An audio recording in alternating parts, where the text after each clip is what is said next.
Back in the chat here.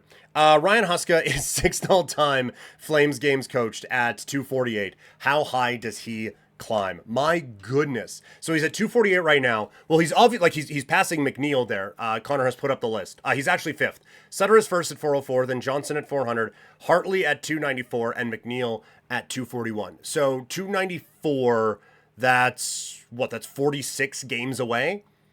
So yeah, he's going to be top three. 100%. Does he get to 400? That's an interesting question because that's 152 games away. So that is by the end of next season, he'd be number one overall. Man, I think there's a chance, right? Because what are you firing him for this year?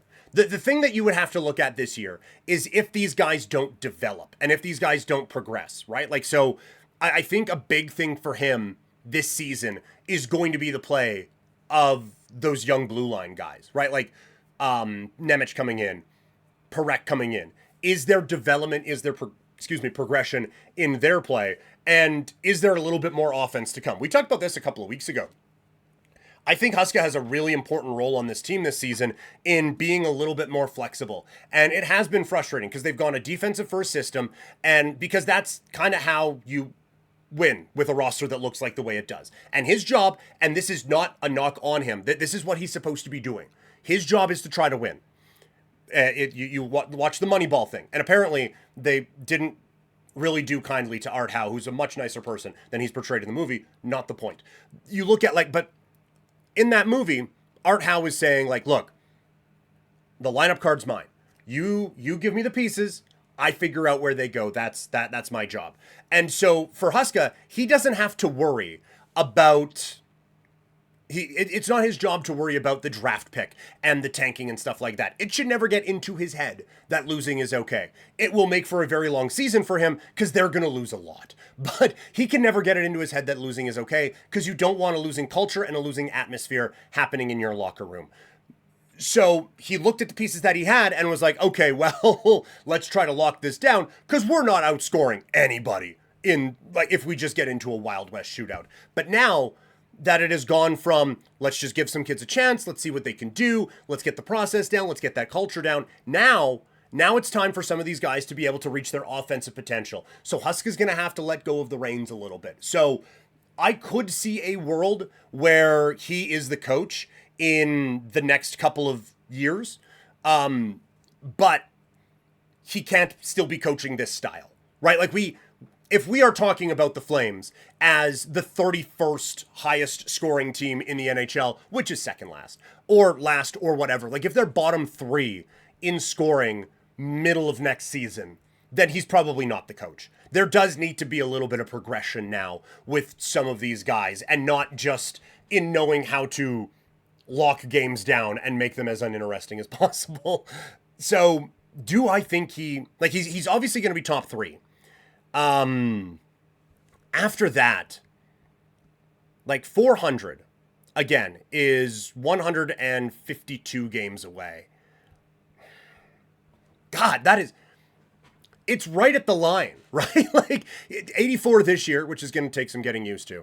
And so at that point, you are 60 some odd games away. I'm going to say under.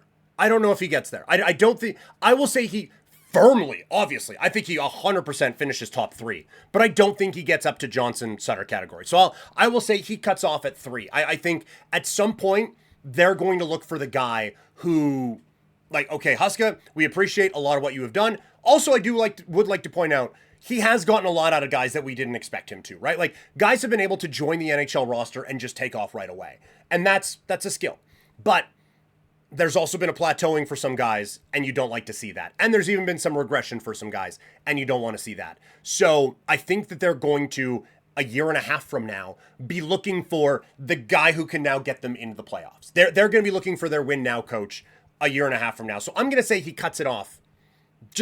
He's going to clear Hartley, but he's not going to get to 400. That will be my prediction. But you're right. It's insane that he has got there. It's mainly...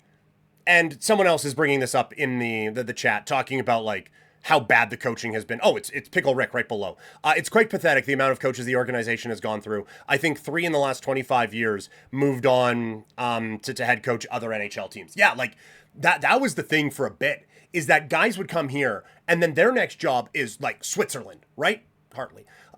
Like they, or Russia or something like that, right? Like it's not, a coach from here doesn't get fired and then all of a sudden they're the new hotness somewhere else and they're picked up again in the next coaching cycle. Like Gulletson got picked up pretty quick as an assistant because he had a reputation for being a good assistant, not to be groomed to be the next coach, although eventually he got to that spot. But you're right, like no one has touched Sutter since, and now he's doing the book thing and the podcast thing to get his name back out there again. But yeah, they've tried to go bargain hunting a little bit. And we have talked before about how maybe this isn't the most frivolous spending organization in the past. And I think this is an area where that comes into play. Now, they've also taken a couple big, right? Like Keenan, that was a while ago, but they took a big shot with Keenan. Peters at the time was a pretty, it's weird to think this now, but Peters at the time was a pretty well-regarded coach, and by some, and was kind of viewed as a bit of a hot coaching prospect. And should the Flames have done any due diligence on him? If they would have looked into all of those things, would they have still hired him at that time? Probably, because that's where the world was at that point. And then things moved very quickly on them. But they have taken some shots at some guys before. But you're right, like they haven't really gone for that big one, and they haven't really had, like, if Huska gets let go, as much as I like the guy, I don't know if the next coaching cycle after that, people are saying, oh, well, now they're fighting all over each other just so they can get Ryan Huska in the building. Like, I don't think that's going to necessarily be the case. Again, the Optimizer. Thank you, Peter. Really glad to have these. You're extremely good at what you do and a nice man. Well, thank you. I appreciate that. Connor D again, if he coaches this year and next, he's first at 416. That is nuts. It's just nuts. It's nuts that's first. That 416 is enough to get that job done. But it's also like looking at where the league is right now. So if this craps out, I really don't trust my computer on these things, but NHL coaches, let's go to the old Wikipedia page. Start date. So Ryan Huska right now, this is great podcasting, defining the genre. Really, people are going to be, hey, did you see that time where Peter counted? 1, 2, 3, 4, 5, 6, 7. Ryan Huska is the 8th most tenured head coach in the NHL right now. Right now, that's where the league is at, coaching turnover wise, right? Like it's not just the Flames only having a couple of guys who are like at that 400 thing. Everyone is having a bunch of the turnover, right? Like the guys ahead of him right now, the usual suspects, right? Cooper, Bednar, Brindamore, St. Louis, Maurice, Carberry, Brunette, and Huska. Like that's the list of people ahead of him who have been with their team. Now, there's a bit of a, asterisk on like Lindy Ruff, who back in whatever. Also, there is a bit of a asterisk on this because this list, I don't know why people just don't count the Arizona Coyotes in anything. Andre Tourney is ahead of him also, but they just picked it up from where Utah started. So Tourney is also ahead of him. So he's the ninth most tenured coach in the NHL right now. And this is where, like we talked about it before, this is where some of the pressure gets on Huska. Not this year, because no one's going to be expecting that. But you have to start progressing a little bit, because the guys ahead of him, John Cooper, Stanley Cup. Jared Bednar, Stanley Cup. Rod Brindamore, very recently, Stanley Cup. Marty St. Louis hasn't, but joined the team while they were in this rebuilding cycle and has built with the team and has gotten a lot out of the young players. And so their progression has led to him progressing as a coach with that team. Paul Maurice, Stanley Cup. And then, like, Carberry hasn't, right? He wasn't there when they won. Brunette, no, but all the analytics are good. And also they have messed up the roster entirely, not his fault. And then Andre Tourney, playoff team. And they're on the rise a little bit. So, like, a lot of the guys ahead of him are only ahead of him because they won Stanley Cups. And so I'm not saying it's Stanley Cup or bust for this guy in the next couple of seasons. But when you look at the ones who haven't won Stanley Cups, Utah, everyone has progressed kind of the way you would want them to and expect them to. You're not batting 1,000 on that with any organization, but they have taken the steps and are now threatening for a playoff spot. Washington, they have got 110% out of that roster for the entire time that Carberry was there, even this last year. For them to hang around as much as they did, I don't know. I think that like that run that they had first place a couple of years ago, that's insane. So he bought himself some time. And Burnett, they've just messed up that roster entirely, and it's not his fault.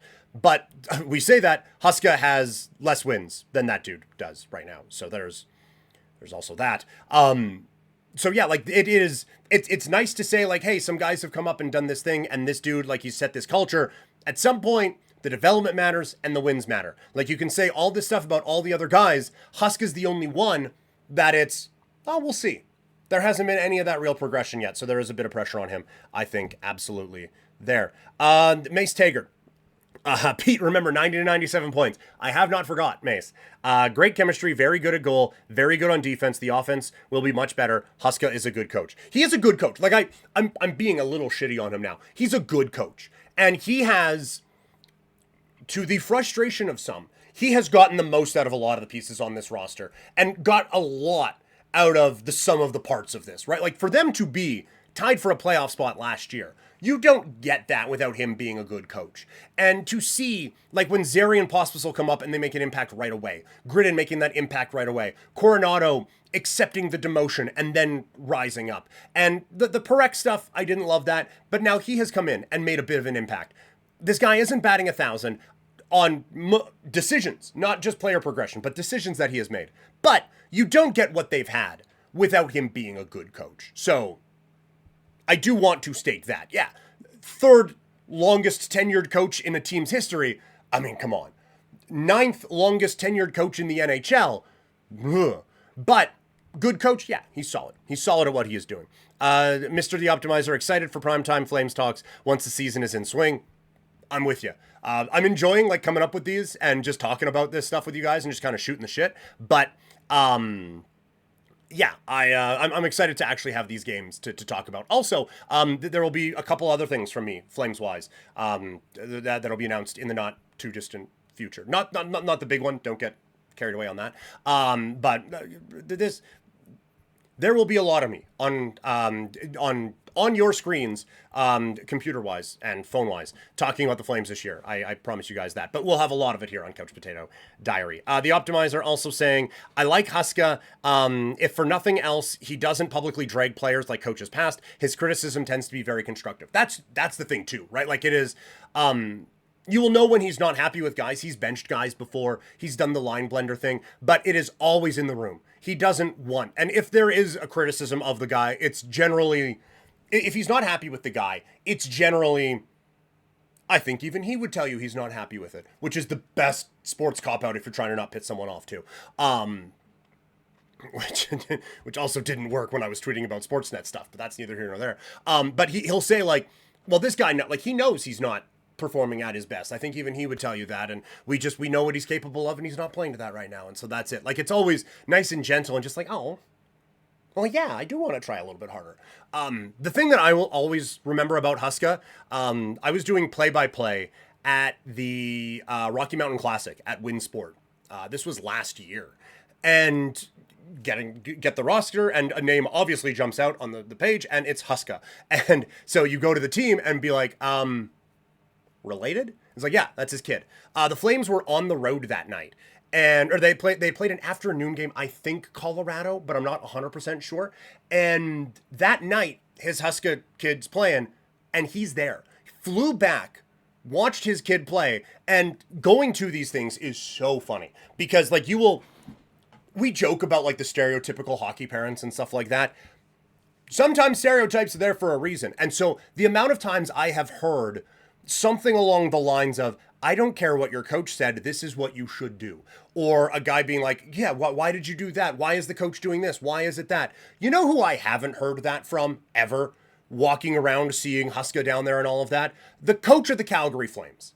The guy who, I would say, of all of the people who I have seen at these tournaments, all the kids of parents that I have covered over the years, I would say he is maybe the most qualified to have that conversation with his kid, and not once have I heard that from him or even noticed that. He didn't even go up into the seats to make a big deal out of things. He kind of sat off to the side. he was waiting in a different area for his kid to come out at the end instead of being right there and getting swarmed by a bunch of people. Just stood off out of the way, didn't draw a lot of attention to himself. So I have the utmost respect for Ryan Huska with all of that. Second most famous coach's kid, or other person's kid that I have done play-by-play for. The other being Brock Lesnar, which was really fucking weird that he just showed up at the rink I was doing play-by-play at one day. Him and Sable were there. That was kind of wild. But now I'm rambling. So yeah, always have a ton of respect for the dude. But I think this next 12 to 18 months is going to be really important for him and for the Flames. So yeah, good. Again, I didn't think we'd be an hour into this and only talking about the Flames. I thought we'd have a little bit more on the baseball and the football and everything going on. I still have UFC and wrestling stuff I want to get to too, but not sure we're going to be able to fit all that in here today. But you guys have been awesome. See something else there in the chat from Connor. We'll get to that here in a second. But just, again, a bit of a reminder, if you're liking what you're watching, you can literally like it. Hit that like button, hit subscribe. We do have memberships and stuff now. There's going to be some more things coming with that. So if you're so inclined, by all means do that, but definitely not a prerequisite. And anything that we're doing now that's free isn't going to ever go behind a paywall. I shouldn't say ever. Places get in trouble for saying ever. But I don't see a scenario right now where that would change. So it's just going to be bonus stuff kind of added on. So don't fear about any of that. But yeah, let me know. What do you guys want to talk about? I love doing these live with you guys in the chat because like I have a plan, but I just want to shoot the shit with you guys. I just want to talk about this stuff. And so if you have something else on your mind, happy to do that. And the best way, again, to do that is live. So check us out live streaming here on YouTube and Twitch Monday, Wednesday, and Friday. The next podcast stream is going to be Friday at 10 a.m. And for the updates on that, follow me on social media. I am at Primetime Klein on Instagram, X, TikTok, Threads, and Blue Sky.